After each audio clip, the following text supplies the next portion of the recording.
Malden.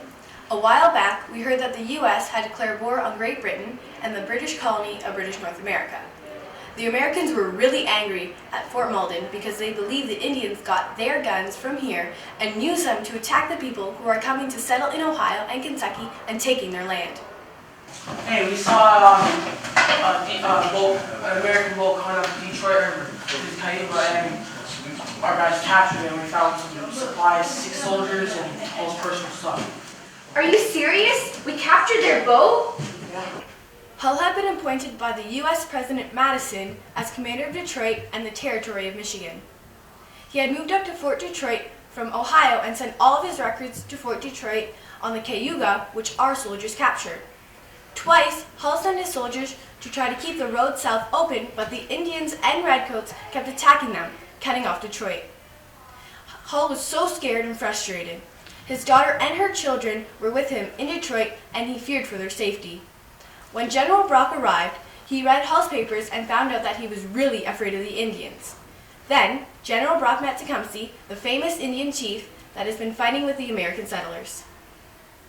Hi, I'm Brock. I'm Tecumseh. Good to see you. So, you want to attack Detroit? I think so. You should. I do too. Oh, this is a man.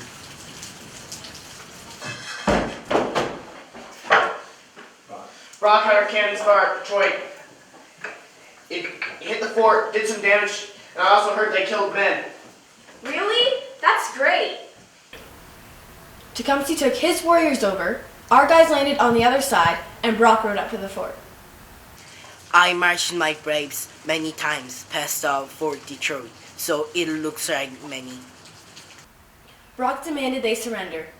He told Hull that if they fought, he could no longer control the Indians and implied that they might hurt women and children.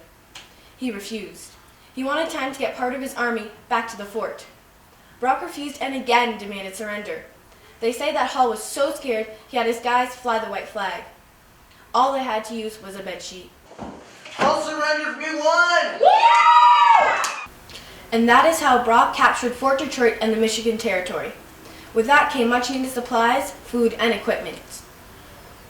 The proud Upper Canada militia can now sing the new tune of the day, Come All Ye Bold Canadians. Which will your spirits cheer? Concerning an engagement we had at Detroit town, the pride of those Yankee boys so bravely we took down.